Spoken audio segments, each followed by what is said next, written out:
De volta do intervalo, já estou aqui com o meu convidado e agora a gente vai falar de startup, de hub de inovação, uma série de novidades. Você já conhece ele, Thiago Ledesma Mariano, meu querido professor Thiago, tudo bem? Tudo bem, Cris. Graças a Deus, muito bem. Bem-vindo ao Move mais uma vez. Muito obrigado, muito obrigado. Da outra vez a gente fez remoto, né? Fez remoto. Eu estava em Manaus da outra vez. Estava em Manaus. E era o Educação Criativa. Isso, Educação Criativa. Mas ainda está rodando. Ainda está rodando. Graças a Deus, indo muito bem. Aí, ó, para quem não assistiu aquela vez, vamos só fazer um shortzinho. A Educação Criativa produz... A Educação Criativa, ela produz tudo o que uma rede de educação ela necessita para trabalhar projetos em sala de aula. Então, ela produz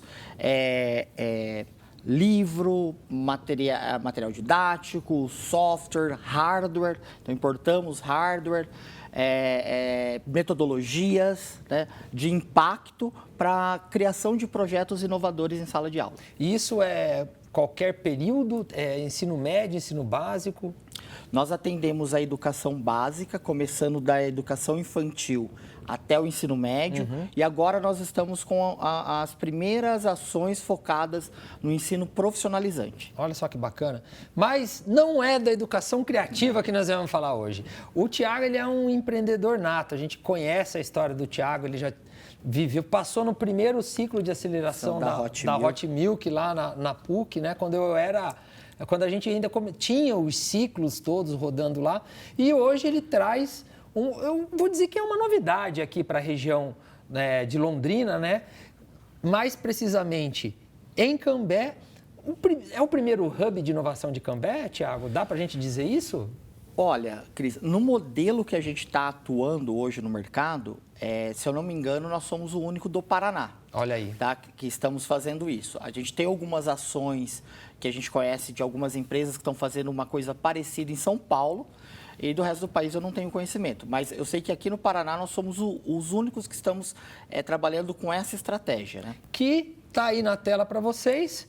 É o Joy Hub de Tecnologia e Inovação. Foi lançado recentemente, né, Thiago, assim, a figura do Hub para o ecossistema, né? Na verdade, a ideia ela já vem de muito tempo e a gente começa a trabalhar a história da Joy em agosto do ano passado.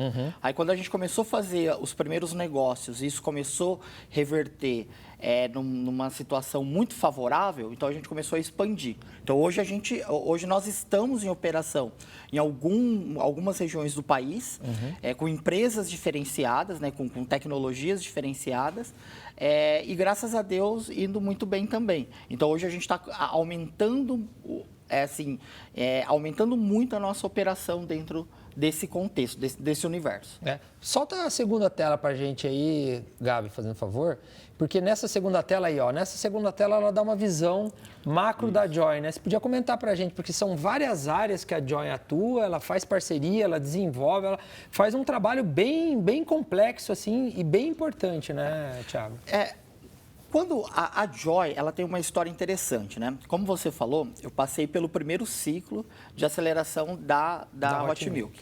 No final daquele ciclo, a minha startup, que à época chamava EducaMaker, ela foi a primeira startup de Londrina a também receber um investimento privado, que foi do fundo de investimento aqui de Londrina. E nós tentamos, né, assim, por alguns anos, 2, 3 anos, a gente tentou viabilizar a EducaMaker. E por uma série de fatores, ela não aconteceu. Né? O fundo fez investimentos, eu fiz investimentos, muito trabalho, mas ela não aconteceu, ela não faturava a ponto dela poder se manter. Quando isso acabou no meio do ano, e eu, por ofício, eu era professor. E quando acabou no meio do ano, eu estava desesperado, porque eu não tinha economias, que tinha gasto, né? Não tinha de onde tirar, aumentar o salário. E para quem é professor sabe que para você aumentar a sua carga horária é em janeiro. Eu sei. Ou você é demitido, ou você vai aumentar a sua carga horária em janeiro. Como nós estávamos no meio do ano, aí eu fiquei desesperado, fui atirando para todos os lados e recebi a oferta pelo meu histórico de vida, de estar trabalhando ali com educação e tecnologia, de ir para a Secretaria de Educação do Estado do Paraná, fui parar numa diretoria, e lá eu começava a avaliar, eu avaliava, o Renato Feder, que era o secretário de Educação, e o Ratinho Júnior, governador, eles queriam ter uma educação muito digitalizada. E eles me davam, assim, toda semana, 5, 6 startups para avaliar. Então, eu avaliava constantemente startups no ramo da educação. Focado para o serviço do governo, né? Focado para o governo, isso, para o serviço público, para a educação pública. Se você pegar as maiores e mais que hoje estão em destaque na educação paranaense, o Nota Paraná, o Nota Paraná, a Redação Paraná, o Matif, que são plataformas, que é uma plataforma israelense, todas elas eu participei da implantação, coordenei a implantação dela. Algumas não deram certo. Só que daí, Cris, o que eu comecei a olhar? Entre você ter um produto e o impacto na sociedade, ele tem um longo caminho. E é o que acontece com todo mundo que ia bater na porta do governo. Então, poucos tinham essa metodologia. Então, você tem um produto, mas você impactar o governo... É diferente, né? Eu lembro, por exemplo, na Educamaker, a gente fazia uma venda, a gente soltava fogos, mas uma venda significava R$60 na conta da empresa. Né? Uma venda para uma startup no governo... É 60 milhões. É 60 milhões. Né? O alcance é maior, Só que a sua responsabilidade é maior. Também vem junto com o peso do que é você atender o serviço público, né? E aí, o que começou a acontecer, então? Então, eu comecei a entender que eu precisava de uma metodologia. E eu construí essa metodologia. Ao mesmo passo que isso está acontecendo hoje no Brasil inteiro, os governos, sejam eles municipais, estaduais ou até mesmo federal, eles não querem mais lidar com startup. Olha só. Eles não querem. Por quê? Porque a startup, ela começa hoje, ela falha amanhã e deixa todo mundo a ver navios. Isso é um risco verdadeiro, né? A gente já experimentou isso e acabou de narrar a tua história e realmente isso tem um risco se você não tiver, o que eu defendo bastante, você sabe disso, que é a curadoria da startup, o acompanhamento, o empoderamento. Às vezes, e muitas vezes, ela dá com os burros na água. Aí, quando eu saí da Secretaria de Educação, eu fui trabalhar com educação. Fui trabalhar, a princípio, com formação de professores. Chegou um momento que eu tinha 32 mil professores na base. Olha só. Né? Tinha até uma pessoa que me acompanhava aqui em Londrina e tudo mais, e me ajudava muito a alcançar cada vez mais professores. E isso fez um movimento do próprio professor da instituição pública começar a me recomendar para os governos, principalmente no governo municipal. Então, eu comecei a fazer alguns contratos, aí vieram algumas editoras, algumas eu já trabalhava para algumas editoras, começaram a encomendar serviço, dali a pouco material didático, dali a pouco um projeto inteiro. Né? Então, eu comecei a construir. E sempre focado na metodologia. Então, ferramenta, tinha um monte no mercado. Mas a forma como eu entregava e impactava era muito diferente. Aí veio a Joy. Então, eu comecei a pensar assim, alguns governantes, posso até citar aqui, por exemplo, o governo do estado do Amazonas, a gente tinha um relacionamento educacional e, de repente, ele pediu que se eu não tivesse alguém para indicar, que atendesse, por exemplo, a área da saúde. Olha só. Né? No Rio de Janeiro, a mesma coisa, mas para uma área de bilhetagem, para uma área de turismo, de controle de entrada e saída de turista. Então, aí, quando isso aconteceu de uma forma muito natural, aí veio a ideia da Joy. Falei, não, pronto, então agora eu acho que eu encontrei um caminho. Eu tenho um bom acesso, eu sei como trabalhar com o governo, e ao mesmo tempo eu tenho a possibilidade de trazer startups, remodelar essas startups ou minimamente construir essa metodologia, vender para o governo impactar. Até porque vender para governo também não é fácil. E muitas vezes, quando eu estava na Educamaker, por exemplo, a gente tentou ir para a área de licitações e assim, a gente não tinha braço e financeiramente era caro. Então, eu também consigo hoje auxiliar a startup nesse processo. Então, aquilo que realmente é viável, eu trago e aí a minha equipe de licitação vai também atrás de licitações e vencer licitações para a gente fazer negócio com essa startup. Muitas vezes o processo de licitação ele exige uma documentação que a startup ainda não tem, né? Uma prova de conceito, né? Então tudo isso a gente consegue viabilizar dentro da Joy. Então a Joy se transformou nisso. Ela é um hub que traz startups, soluções, produtos. Muitas vezes a gente junta essas startups, cria uma solução com uma metodologia plausível e vende isso para o setor público. Então, a gente vende 100% hoje para o setor público. Cara, e essa pegada do setor público é interessante porque a gente estava também lá no Summit e se falou muito disso, dessa aproximação das tecnologias, das startups com o setor público. E essa conexão falta mesmo, né? O setor público ele ainda não tem essa expertise, né, para trabalhar isso ele próprio, sozinho e segurar a bronca disso tudo. E o mercado ainda gosta de olhar muito privado, né? Ainda tem uma certa resistência. Você acha que essa resistência com o público é só porque demora mais, porque o processo ainda é um pouco mais distante? Como que você, agora que você tem produtos como que você lê essa relação inovação / startup e poder público? O poder público, quando a gente pensa em vender para o poder público, a gente tem que pensar em algumas coisas que muitas vezes a startup, pelo ciclo dela ser muito rápido, né? Ela precisa de um faturamento muito rápido, ela precisa agir de forma muito rápida. Dentro do setor público isso não acontece. Então, toda licitação, porque na verdade o setor público só te contrata via licitação. Né? Existem algumas outras formas, né? O processo de INEX, né? Inexigibilidade. Então, dispensa de licitação. Existem atas de registro de preço, atas de desconto, né? Mas, basicamente, todo o processo ele é também uma licitação. Então, ele é um processo bem demorado. Então, isso já inviabiliza muito a startup, né? Porque ela precisa tudo para ontem, né? O segundo é o volume. Então, assim, o volume, quando você vende para o setor público, ele sempre é muito grande. É verdade. Né? E aí, Cris, se você não tiver alguém que vai bancar isso, porque o setor público, para ele te pagar, ele precisa receber, e quando ele recebe, ele não te paga no outro dia.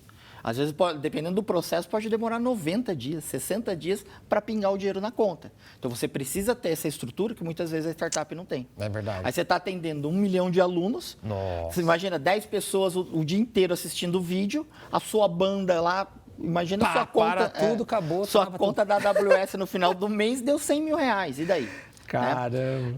Eu não estou falando isso para desanimar ninguém. Não, mas é uma realidade. Não, mas eu acho importante porque, assim, a gente, quando traz para cá, a gente precisa contextualizar tudo. É uma oportunidade. A gente sabe que é uma oportunidade, eu defendo isso há muito tempo, você sabe disso também, né? O B2G é um caminho muito legal, mas você precisa ter essa estrutura. Então, a Joy, ela vem para tentar amarrar essa ponta e chegar lá e conseguir fazer essa entrega, né?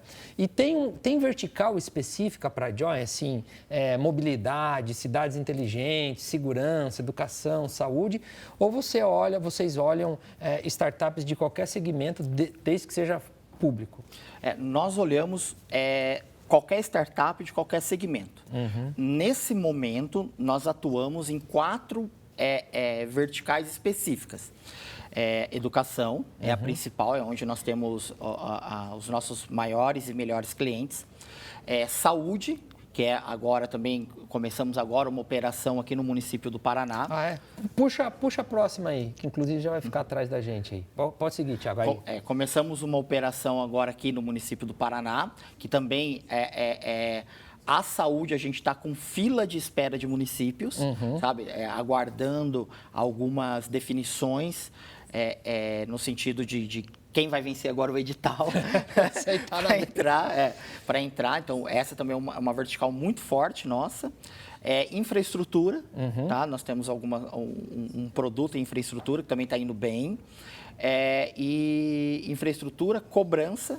Tá? Nós também temos uma operação pequena ainda, porque nós estamos em fase de testes em cobrança e na bilhetagem, no controle de entrada e saída de turistas de um município do Rio de Janeiro. Esse já está rodando já há alguns meses, esse já está até algumas outras localidades do Brasil já estão indo lá visitar tecnicamente, conhecer, porque eles têm interesse em implementar isso também em outras regiões do país. Está bem surtido, né? Está parecendo aquele pacotinho de bala soft, né? Tem solução para tudo. A gente subiu a tela aqui, tem ali o nome do programa. Que programa que é esse, Thiago? Explica para a gente aí esse que você lançou. Lançou quando esse programa? Esse programa, a gente vem trabalhando ele desde o ano passado, né? Agora, o lançamento oficial para o Umuarama aconteceu na terça-feira. Tá. Né? Nessa última terça-feira. Então, o que é esse programa, né? Então, nós construímos também, Cris, e trouxemos, claro, parceiros para isso, uma estrutura tecnológica e uma metodologia para criar impacto na rede de saúde. Então, assim, a gente traz o paciente para um serviço digital que todo mundo está acostumado, já tem muitas startups no ramo da saúde, só que geralmente a startup faz o quê? Conecta o médico com o paciente, muito visando replicar o modelo do mercado privado em saúde para o mercado público.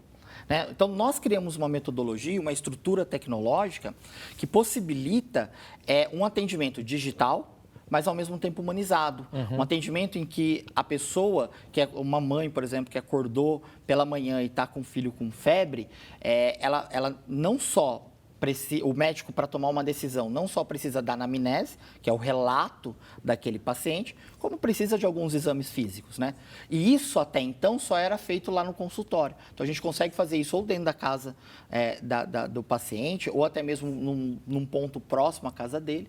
Isso tudo vai para o médico e o médico simplesmente vai ter todos os dados online para tomar uma decisão. Então, municípios pequenos, por exemplo, que tem lá, tem uma UPA, tem um lugar onde, de repente, chega uma pessoa com um AVC, mas não tem um neurologista ali. Então, a gente atende em forma de teleconsultoria. Então, se conecta com a plataforma coloca um neurologista, não para executar o serviço, claro, mas para fazer... Pelo menos para fazer uma avaliação, né? Você consegue disponibilizar um especialista ali naquela região. É uma telemedicina, né? É a telemedicina. Só que ela é montada diferente para o setor. A ferramenta está lá, mas você cria um outro ambiente, né, para poder atender a população mais ou menos naquele estilão que ela já está acostumada. Né? E aí, ali, a população de Umuarama é cerca de 115 mil habitantes. Né? Então, a gente começa pequeno, mas a gente vai expandir isso em pouco tempo para esses 115 mil habitantes. Esse programa foi lançado, inclusive, na terça-feira e já criou, assim, os prefeitos da região que receberam o vídeo de lançamento e tal, ontem entraram em contato comigo, mandaram mensagem. A gente tem uma fila aí de prefeito agora para dar atenção também. Esse tipo de solução é mais ou menos aquilo que a gente estava falando antes aqui com o Emerson, né? É quando você realmente causa impacto na população, né? Para ir amarrando aqui, já caminhando para o fim, só para constar, né?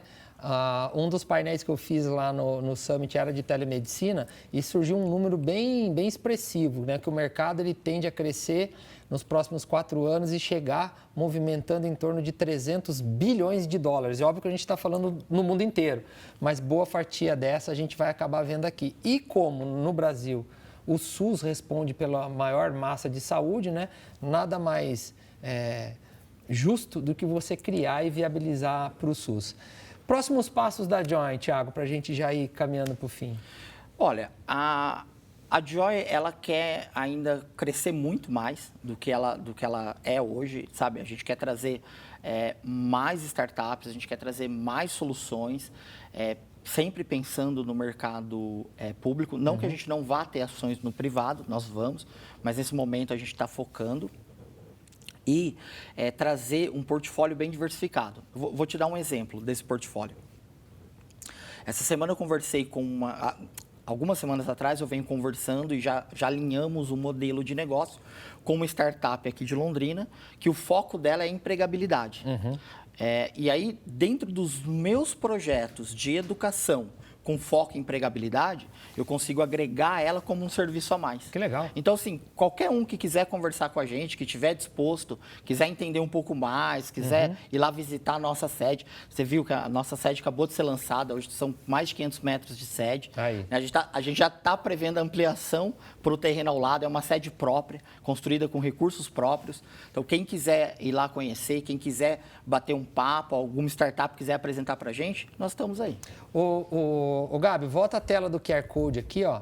Então, você que é startupeiro, ou mesmo o fundo, seja lá o que for, porque toda parceria é bem-vinda, né? Com certeza. É um hub, ele constrói parcerias. O QR Code está aqui na tela, você pode tirar uma fotinho, você vai ser direcionado lá para o site da Join. Lá tem as informações institucionais, tem os canais de contato, você fala com o Thiago, com a equipe dele, e nós vamos fazer pitch lá, vamos montar banca agora, fazer os pitch das startups, tudo lá na sede nova da Joy, tomar um café lá. Então, Thiago, obrigado demais. Eu que agradeço. Fica o recado aí para vocês, entre em contato com a Joy, aguardem as novidades, eu vou fazer mais um intervalinho rapidinho e na sequência a gente vai vir com uma agenda Move recheada de eventos. Então, ó, pega o seu celular, sua canequinha de café, cola aí que o intervalo é rapidinho, eu volto já já.